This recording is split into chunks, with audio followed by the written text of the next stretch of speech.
Okay, magandang morning ho Pilipinas, Luzon, Visayas at Mindanao. We're live. Nandito ho tayo ngayon sa bus. Hindi ako maka-upload ng video gawa ng mahina ho ang aking internet. Hinakalimutan ko ho yung aking packet wifi. Anyway, mga kabayan, binabati ko lahat ng ating mga subscriber dyan sa Brothers Travelers. Magandang morning ho sa lahat ho sa Pilipinas. At ganoon din po naman sa lahat po ng ating mga kabayan, mga OFW, mga bagong bayani ng ating bayan. Kumusta po kayo? Tara, samahan nyo kami sa panibagong video reaction analyze na inyong masasaksihan dito ho sa Brothers Travelers. Bongbong Marcos na pahiya ho sa isang gasoline station. Nako, paano ba to? Ano ba tong nagba-viral ngayon na kung saan mga kabayan, mismong sinabi ho mismo ng isang gasoline boy, grabe ang aabot na lang ho ang ating kurudo ng 15 araw bago maubos po ang ating supply. Ang tanong, saan ho tayo kukuha ng supply? Kuya, hindi pa ba kayo tataas ng pamasahe? Kasi May supply pa kayo? Oo, mayroon pang yung Silty Parviser. Pagka Ay, reserba.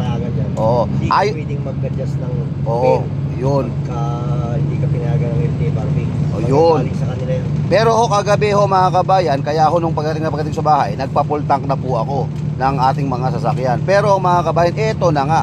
Kanina ho mga kabayan, pumalo na po mga kabayan sa 71 pesos mga kabayan. At may nakita na akong 80 pesos diyan po sa Babosacan, Porac, Pampanga na nagba-viral ngayon yung pagtaas po ng presyo. Alamin nga natin mga kabayan ang sitwasyon kung paano ho nasoplak mga kabayan. Ito hong si Bongbong Marcos ng isa ho mga kabayan gasoline boy. Ang sabi ng gasoline boy, aabot na lang po ang ating supply ng 15 na supply kung walang magpapasok sa atin ng kurudo o diesel o gasolina dito sa Pilipinas. Saan ho ba nagmula ito? Nagmula po ito mga kabayan sa gera ho ng Iran at Israel at Amerika. Yan ho ang nangyayari ho ngayon sa Pilipinas. Apektado ho tayo. Ang tanong, ano ho ba ang ginagawang solusyon ng ating pamahalaan para po masolusyonan ang problemang ito? Sa ngayon po mga kabayan, sabi nga ni Chaka Clear, yung tagapagsalita ho ng palasyo, pinag-aaralan pa. Nako, wala ho palang nakahandang plano. Kamukha ho ng plano ho mga kabayan ng mga taga-Bahrain kung saan nag-viral ho, di ba? Tandaan nyo yung sinabi niyang walang budget, walang pera, pero titingnan sa Malacanang may party-party at may ginagastos. Grabe ho, ano ho. Anyway mga kabayan, alamin ho natin, pagbalik ko mamaya ho sa hotel, abangan nyo ho yung atin hong live. At mamaya hong alas 2, samahan nyo kami sa Birada Aguila. Siyempre, nag-iisang host nyo mga kabayan at kasama ho natin ang mga batikang mga vloggers din. Samahan nyo ka alas 2 hanggang alas 4 ho ng hapon. Anyway, pag-usapan naman ho mga kabayan natin, mabilisan lang ito ha. Yun po mga kababayan na nako, ang tindi ho mga kabayan, ito hong si Senator Pinky Lacson. Wala daw siyang interest doon sa sinasabi ho ni Senator Marcoleta na ang tinutukoy niya ho mga kabayan na hindi pa naipatala sa West Philippine Sea at dapat maipatala, pero wala akong pakialam si Senator Marcoleta dahil ay si Senator Lacson dahil ang nagsasalita ay Senator Marcoleta. Ngayon, ito ho mga kabayan. Namutla ho mga kabayan, ito hong si Senator Pinky Lacson. Bakit? Nung sila ho ay magtapat mga kabayan, ang hinihingi lang naman kasi mga kabayan ni Senator Marcoleta na magbigay siya ng petsa para umbestigahan na ho mga kabayan at umpisahan na ho itong 18 Marines o itong 18 military na kung saan involved po mga kabayan at nasaksihan po nila kung paano ho mag-deliver ng mga maletang pera. Ang problema mga kabayan, ito hong si Senator Lacson, bagamat umuuna, ito na nga mga kabayan, umuuna nga, hinihingi lang kung anong petsa.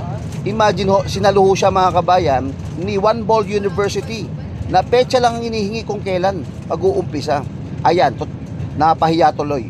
Kung dahil hindi po makaya sa debate mga kabayan, ito hong si Senator Marcoleta, hinanapan ng butas ni Senator Pinky Baleleng Lacson, ito hong si Senator Marcoleta na kung saan di umano ay kakasuhan ng direct bribery. Ito hong si Senator Marcoleta. Oy, nakakahiya na ho itong si Baleleng. Yung issue ho ng korupsyon sa flood control, aba naman, yun ho ang ating pag-usapan. Nako, bilyon-bilyon ho mga kabayan ang pinag-uusapan dito.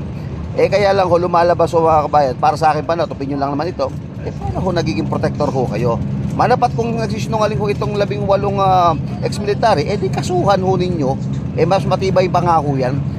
Isipin nyo at imaginein ho ninyo mga kabayan, ang sabi ho ni Soto, kinasuhan sila dyan sa DOJ Yung po ba ay lisensya na para hindi na ho imbestigahan sa Blue Ribbon Committee o BRC?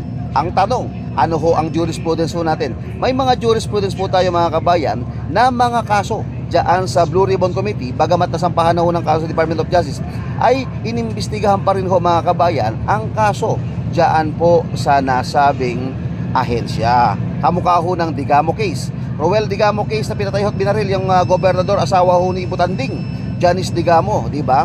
Na pinagbintangan si Tebes. Kamukha ho mga kabayan, yung pagkamatay ho mga kabayan nung allegedly ito hong si Percy Lapid, na kung saan mga kabayan inimbestigahan din sa Blue Ribbon Committee, although may nakasampang kaso na ho mga kabayan sa korte, di ho ba? Yung kay Bantag nagtataka ho ako bakit pag nadadawit ho mga kabayan yung mga puon ho mga kabayan, ito hong si ni Soto. Tandaan nyo ho, Soto hindi tumatanggap ng sahod Ang tanong, saan kaya ho saan niya kinukuha ang panggastos nito araw-araw? Ang yaman talaga ni Soto. Ano ho? Hindi tumatanggap ng sahod yan, pero tumatanggap ng mali-maleta. Ayon kay Marcoleta. Hindi ba kaya pala inagaw yung pagiging pangulo, di ba? SP, Senate President, at pinaltan sila. Yung pala yung pinag-iinteresan nila. Anyway mga kabayan, abangan nyo ho mamaya sa Birada Aguila. Ako po ang inyong maging host. Huwag kalimutan ho mag-like, mag-share at mag-subscribe. Bagamat maiksi lang ho itong ating live na ito, itong vlog na ito, i-upload ko ito sa Brothers Travelers mamaya-mayang konti. At sana ho mga kabayan, ay paabutin na ho natin ng kalahating milyon yung subscriber ko. Huwag kalimutang mag-like, mag-share at mag-subscribe. Alright mga kabayan, mabuhay po kayo. Keep safe, always God bless, and always God bless. Salamat po.